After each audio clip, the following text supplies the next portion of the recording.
Hey guys, this is me Rabi here. This is Miyazu You here. guys are back with another reaction video. तो guys अगर आप लोग हमारे channel पर new हो तो चैनल को जल्दी से सब्सक्राइब करो। आज मस्त राबी है। ज्वाइन करो हमारे व्लॉगिंग चैनल है, नीचे आ रहा है डिस्क्रिप्शन में भी लिंक है। Go and subscribe that as well. चलते हैं आज की वीडियो की तरफ। टाइटल तो गाइस आज हम इस वीडियो पे रिएक्शन देने वाले हैं। वो इंडिया की इकोनॉमी के ऊपर है, इंडिया की डेवलपमेंट के ऊपर है, इंडिया के इंफ्रास्ट्रक्चर के ऊपर है।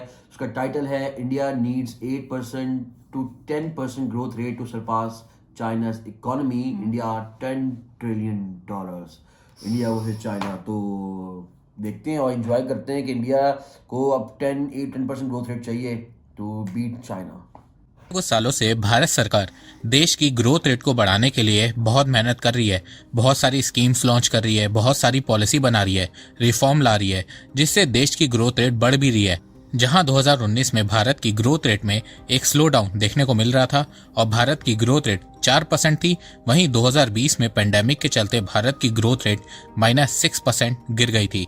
पर फिर 2021 में भारत ने रिकवरी की और भारत की ग्रोथ रेट 8.7% थी। फिर 2022 में भारत की ग्रोथ रेट 7% हुई और इस समय 2023 में भारत 7.6% से ग्रो कर रहा है। पिछले 3 सालों से भारत ने अपनी ग्रोथ रेट को 7 से 8% के बीच में मेंटेन करके रखा है और भारत इस समय वर्ल्ड की फास्टेस्ट ग्रोइंग मेजर इकोनॉमी भी है। अब इस मोमेंटम को बरकरार रखने के लिए भारत सरकार पूरी कोशिश कर रही है और चाह रही है कि आने वाले 20 सालों तक भारत 8 से 10% के बीच ग्रो हो। अब क्या ये मुमकिन हो पाएगा या नहीं, आइए जानते हैं। तो नमस्कार दोस्तों, स्वागत करते हैं आपका चार्जिंग पॉइंट हिंदी में। दोस्तों आज की इस वीडियो में हम जानेंगे कि भारत कैसे 8 से 10% के बीच ग्रो कर सकता है। तो जानने के लिए जुड़े रहिए आप इस वीडियो के साथ। दोस्तों मैं ऐसे ही इंफॉर्मेटिव वीडियो बनाता हूँ, तो अगर आपको इन्फॉर्मेशनल वीडियो देखना पसंद है तो आप इस चैनल को सब्सक्राइब कीजिए, इससे मुझे बहुत ही सपोर्ट मिलेगा। देखो भारत इस समय वर्ल्ड की फास्टेस्ट ग्रोइंग मेजर इकोनॉमी है और इस डेकेड में भारत वर्ल्ड की फास्टेस्ट ग्रोइंग मेजर इकोनॉमी बना रहेगा। जहां भारत इस समय 7.6% से ग्रो कर रहा है, वहीं चाइना 4% और अमेरिका 2% से ग्रो कर रहा है। पर उसके बावजूद भारत की जीडीपी चाइना और अमेरिका से बहुत ज्यादा पीछे है। यूएस और चाइना को बीट करने के लिए भारत को और तेजी से ग्रो करना होगा। पर रियलिटी यह है कि भारत आज तक किसी भी डेकेड में 8% तो छोड़िए 7% से भी ग्रो नहीं कर पाया है। 1990 से 2000 तक भारत की एवरेज ग्रोथ रेट 5.7% थी। 2000 से 2010 तक 6.3% थी। 2010 से 2020 तक 6.6% थी। तो 6% की ग्रोथ रेट से अब भारत का कुछ भी नहीं होने वाला है। भारत को आने वाले 15 से 20 साल कम से कम 7 से 10% के बीच ग्रो करना ही पड़ेगा। अगर भारत 6% से ग्रो करता रहता है तो वो $5 ट्रिलियन की इकोनॉमी 2029 में बनेगा और $10 ट्रिलियन की इकोनॉमी 2040 में बनेगा।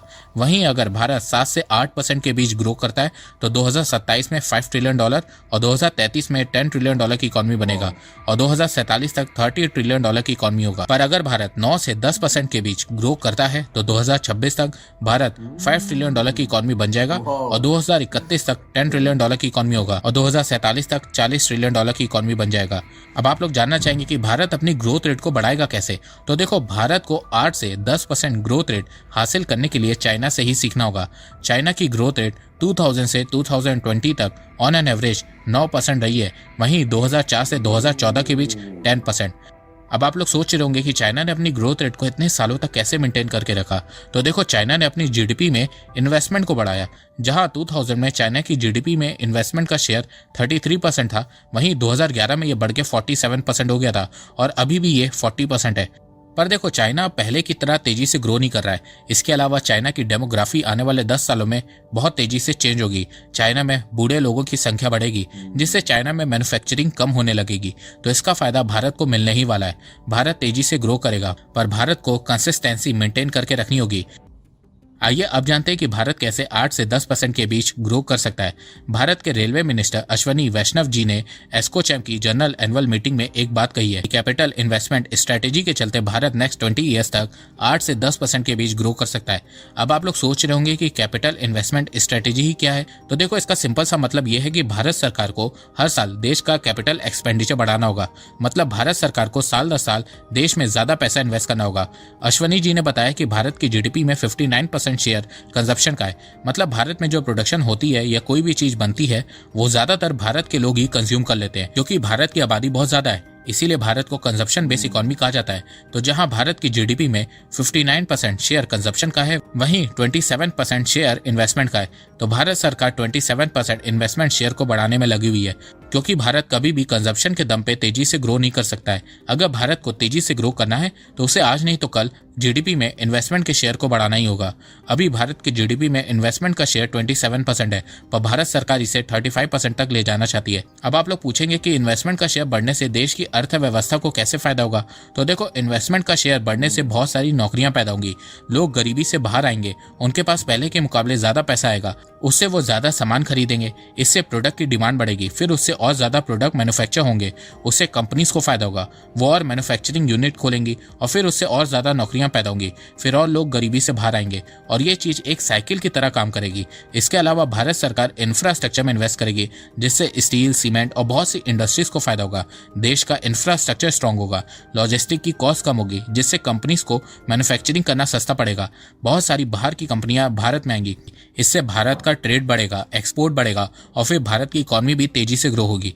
ये चीज अमेरिका ने भी की थी, चाइना ने भी की है, south Korea, Japan, Germany, France सब ने की है, तभी उनकी इकोनॉमी जल्दी से ग्रो हुई है। इन देशों की सरकारों ने लंबे समय तक जीडीपी में इन्वेस्टमेंट के शेयर को 40 से 45% तक रखा था और अब यही चीज भारत भी कर रहा है। भारत सरकार ने इन्वेस्टमेंट के 3 पाथ के इन्वेस्टमेंट। भारत सरकार हर साल बजट में कैपिटल एक्सपेंडिचर यानी कि इंफ्रास्ट्रक्चर का बजट बढ़ाएगी। Second, very focus consumption. Bharat सरकार कंज्यूमर मार्केट पे भी फोकस करेगी, वहां पे भी इन्वेस्ट करेगी। और तीसरा है reform and incentives for private industries. Bharat सरकार पीएलआई स्कीम में इन्वेस्ट करेगी और सेक्टर्स को पीएलआई स्कीम से जोड़ेगी, जिससे कंपनीज इंसेंटिव्स कमाने के लिए ज्यादा से ज्यादा प्रोडक्ट भारत में ही मैन्युफैक्चर करेगी। देखो, भारत के लिए 20 सालों तक 8 से 10% की ग्रोथ रेट मेंटेन करके रखना कोई बड़ी बात नहीं है।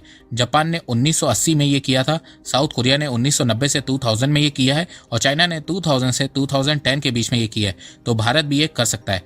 वैसे अभी कुछ दिनों पहले आरबीआई ने एक रिपोर्ट पब्लिश की है, जिसमें उन्होंने बताया कि अगर भारत 2047 तक एक डेवलप कंट्री बनना है तो उसके लिए भारत को हर साल 7.6% से ग्रो करना पड़ेगा। इसके अलावा आरबीआई ने अपनी रिपोर्ट में बताया कि अगर भारत को 2047 तक एक डेवलप कंट्री बनना है तो उसे अपने इंडस्ट्रियल सेक्टर को 25% से इंक्रीज करके 35% तक ले जाना होगा। इंडस्ट्रियल सेक्टर को बढ़ाने से भारत में मैन्युफैक्चरिंग बढ़ेगी, जॉब्स बढ़ेंगी, एक्सपोर्ट बढ़ेगा, जिससे भारत की ग्रोथ रेट बढ़ेगी और फिर इससे ओवरऑल इंडियन इकोनॉमी भी इंक्रीज होगी। इसके अलावा एक और वजह है जिसके चलते आने वाले समय में भारत और तेजी से ग्रो कर सकता है, और वो है डेमोग्राफिक फैक्टर। कई एक्सपर्ट्स का मानना है कि जो पॉपुलेशन का एडवांटेज चाइना को 15 साल पहले मिला था, वही एडवांटेज आज भारत को भी मिल रहा है। इसके अलावा भारत सरकार जिस तरीके से भारत को डिजिटलाइज कर रही है, टैक्सेशन सिस्टम में ट्रांसपेरेंसी ला रही है, बहुत से देशों के साथ फ्री ट्रेड एग्रीमेंट साइन कर रही है, तो इन सब चीजों के चलते भी भारत तेजी से ग्रो करने वाला है। ग्लोबल इन्वेस्टर्स को भारत से बहुत ज्यादा उम्मीदें हैं। ग्लोबल इन्वेस्टर्स को भारत में एक इमर्जिंग मैन्युफैक्चरिंग हब दिख रहा है। अब आप में से कुछ लोग बोलेंगे कि भारत ये नहीं कर पाएगा, तो मैं आपको बता दूं कि जब 1947 में भारत आजाद हुआ था तो बहुत से लोगों ने कहा था कि भारत बहुत जल्दी ही कई छोटे छोटे देशों में बढ़ जाएगा, पर आज तक ऐसा नहीं हुआ है। इसके अलावा एक समय भारत फूड ग्रेन्स को इंपोर्ट करता था और आज फूड ग्रेन्स को एक्सपोर्ट करता है। आज अगर भारत अपने फूड आइटम के एक्सपोर्ट को रोकता है तो यूएस समेत कई वेस्टर्न कंट्रीज घबराने लगते हैं, उनके यहाँ हलचल मच जाती है। इसके अलावा पेंडेमिक के समय अगर किसी देश ने 100 देशों को फ्री वैक्सीन दी थी तो वो देश भारत ही है। इसके अलावा दुनिया का सबसे advance payment system UPI Bharat में ही है, तो इस समय ये कहना कि भारत ये नहीं कर पाएगा बेवकूफ़ी होगी। अगर तो बनना है, चाइना को सरपास करना है और $10 ट्रिलियन इकोनॉमी जल्दी बनना है और डेवलप्ड कंट्री में शामिल होना है, तो इंडिया को 8% से 10% के दरमियान अपनी जीडीपी रखनी होगी, ग्रोथ रेट रखना होगा। उसके थ्रू ही इंडिया जल्दी से हो सकता है। लेकिन मुझे लगता है कि ये इंडिया सरपास कर जाएगा, बहुत जल्द कर जाएगा, बिकॉज इंडिया में जो इंफ्रास्ट्रक्चर में काम हो रहा है और इंडिया की जो गवर्नमेंट है वो अब जो इन्वेस्टमेंट्स कर रही है लोगों पे, वो बहुत अच्छे और ना बिल्कुल फोकस्ड तरीके से काम कर रहे हैं कि उन्होंने अपने एक रास्ता देख लिया कि हमें इस जगह इन्वेस्टमेंट करनी है जहाँ से हमें ज़्यादा पैसा मिल सकता है। जैसे कि इंडिया अपनी इकोनॉमी को बूस्ट करने के लिए बहुत ज़्यादा ट्रांसपोर्ट के काम कर रहा है, जैसे कि सागर माला है, भारत माला है, फिर डीएफसी कॉरिडोर्स हैं जो कि ट्रेन के लिए हैं, फिर हर तरह की अपॉर्चुनिटी वो ग्रैब कर रहा है। तो और इंडिया ने बहुत जल्दी एक अपने आप को बूस्ट किया बिकॉज 2014 के बाद जो इंडिया में चेंज आया तो उसके बाद इंडिया ने आहिस्ते से ग्रो करना शुरू किया। लेकिन अब इंडिया ने बहुत ज़्यादा पेस पकड़ी है, दिखा भी रहते जैसे ड्यूरिंग कोविड के ये -6 में जीडीपी चली गई थी, इनकी ग्रोथ रेट -6 में चला गया था, लेकिन उसके बाद उन्हें कोप अप किया तो 7.8 पे चले गए 22-23 के अंदर। और हाँ 21-22 में और फिर 22-23 में फिर इनका 7 या 6% कुछ था। तो ये इंडिया विद टाइम बहुत ग्रेजुअली आहिस्ता ऊपर बढ़ रहा है और विद टाइम ये ऊपर जाता जाएगा क्योंकि ये इन्वेस्टमेंट्स कर रहे हैं। और ये है कि हाँ इंडिया में बहुत बड़े बड़े बिजनेसमैन भी रहते हैं और वो बड़ा इन्वेस्टमेंट करते हैं अपने मुल्क में। और इंडिया हर तरह की इंडस्ट्री को कर रहा है। इंडिया में अब देखें मैन्युफैक्चरिंग हर आईफोन एप्पल की मैन्युफैक्चरिंग इंडिया में शुरू हो गई है। और कार्स की बड़ी बड़ी कार्स जो है इंटरनेशनल ब्रांड्स हैं उनकी भी इंडिया में मैन्युफैक्चरिंग हो रही है, मोबाइल्स हैं, हर तरह की। तो इससे फायदा क्या होगा कि इसमें जितने ज्यादा बाहर से इन्वेस्टमेंट्स आएंगी इंडिया मिलेंगी। अब इंडिया जैसे ढोलेरा स्मार्ट सिटी है, फिर गुजरात में स्मार्ट सिटी बन रहा है, फिर इंडिया हर जगह डिफरेंट इन्वेस्टमेंट्स कर रहा है, फिर अपने ट्रांसपोर्ट भी बहुत ज़्यादा स्पेंड कर रहा है, फिर लोगों के लिए बहुत काम कर रहा है। तो ऑब्वियसली ये चीज़ें इन्वेस्टमेंट्स आएंगी, लोग बाहर से इन्वेस्ट भी करेंगे, क्योंकि जब आपके लिए एक माहौल साजगार होता है, आप ज़्यादा रिबेट लोगों को मिलता है, फिर लोग ज़्यादा इन्वेस्टमेंट भी करते हैं। जो लोग ज़्यादा इन्वेस्टमेंट करेंगे तो इंडिया में बाहर से पैसा भी आएगा, इंडिया के अंदर के लोग पैसे इन्वेस्ट करेंगे, तो वो ऑब्वियसली इकॉनमी को बूस्ट मिलता है, आपका ग्रोथ रेट भी चेंज होगा, बढ़ता है। तो अगर इंडिया, और अब ये है कि इंडिया में यंगस्टर्स की जो है ना वो तादाद बहुत ज़्यादा है, और ये इंडिया के लिए एक बहुत बड़ा प्लस पॉइंट है, जो इंडिया के लिए बहुत चीप लेबर भी लेके आता है। तो वो इस लेबर से भी बहुत फ़ायदा उठाते हैं और उठा सकते भी हैं, उठा रहे भी हैं। और इससे फ़ायदा ये होगा कि मुल्क और बूम करेगा, और विद पैसे time they will cross the 10 trillion dollar economy के जो ये का है। और ये ग्रोथ, ये भी जो डेवलप कंट्री भी है, अंडर डेवलपमेंट के डेवलपिंग कंट्री है, फिर वो डेवलप्ड कंट्री में शामिल हो जाएगा। तो जिस तरह ये रास्ते पे चल रहे हैं ये कर सकते हैं, और ये करेंगे भी, मुझे लगता है, बिकॉज इंडिया पेस पकड़ रहा है अपनी।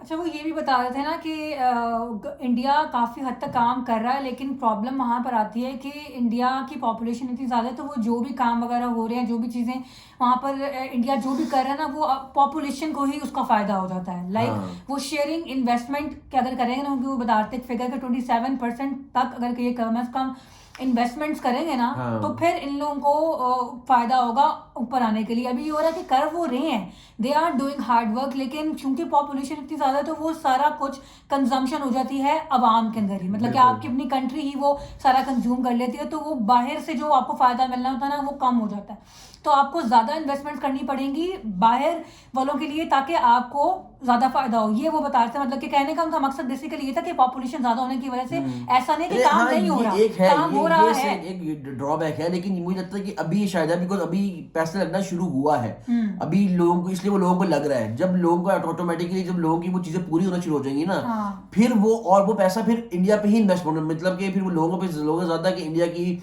इकोनॉमी पे वो ज्यादा पैसा भी लगेगा। तो ऑटोमेटिकली अभी शुरू में तो लग रहा है, लेकिन विद टाइम जब उनको एक तरह का एक बंदे का पेट भर जाता है ना, जब मतलब आप हर फैसिलिटी दे दी है, उसके बाद लेकिन आप डेवलपमेंट तो उसी पेस से कर रहे हो, फिर पैसा उस पर लगना शुरू हो जाएगा आपकी डेवलपमेंट के ऊपर, तो फिर वो ऊपर ऑटोमेटिक आना शुरू हो जाएगा। लेकिन ये ऑब्वियसली अवाम के लिए तो सब कुछ कर रहे होते हैं, अवाम को नहीं देंगे तो फिर किसको देंगे?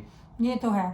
तो और ये भी है कि हाँ, ये एक्सपोर्ट्स इंडिया की बहुत बढ़ रही है, एक्सपोर्ट्स बढ़ने से अब ये आईफोन भी एक्सपोर्ट होगा, अब एप्पल एक्सपोर्ट होगा, अब मतलब कि ये जो चावल वगैरह जो एक्सपोर्ट जो जितना बढ़ा रहे हैं, और जो अब जितनी मैन्युफैक्चरिंग प्लांट्स लग रहे हैं, गाड़ियां भी, अब जिस तरह के आप कोई जो नियरेस्ट कंट्री में जाएंगी गाड़ियां जाएंगी वो इंडिया से ही जाएंगी, तो वो जब तो ऑब्वियसली एक्सपोर्ट बढ़ेगी इंडिया की, तो वहां से बाहर से पैसा भी इंडिया में आएगा। तो ये बहुत फायदा है इससे। ये तो बात है वैसे। तो ओवरऑल जैसे कि उन्होंने बताया कि अगर इस पेस से काम किया जाएगा, लाइक 10% की अगर ग्रोथ रेट से काम होगा, तो शायद जो इंडिया है वो बहुत जल्दी 10 ट्रिलियन इकोनॉमी जो वो सरपास कर लेगा। तो लेट्स सी कि क्या होता है, क्योंकि 10% को सस्टेन करना इज एक्चुअली वेरी टफ, ठीक है। वो इवन डेवलप्ड कंट्रीज हैं उनके लिए भी एक बड़ा चैलेंजिंग चीज होती है। तो लेट्स सी कि इंडिया उसको कम्पीट कर पाता है, या उसके अगर नियर बाय भी आ पाता है, 7 और 8% को भी सस्टेन कर पाता है कि नहीं कर पाता। सो ये तो आगे आने वाला वक्त ही बताएगा, और वही सब चीज़ें रिवील तभी होंगी। So best of luck for you guys, India जो भी लोग देख रहे हैं हमें इंडिया से। तो यही थी हमारी आज की वीडियो, यही था हमारा रिएक्शन। सो अगर वीडियो रिएक्शन अच्छा लगा हो तो लाइक शेयर सब्सक्राइब कर देना। मुलाकात करेंगे एक और वीडियो में। अल्लाह हाफ़िज़।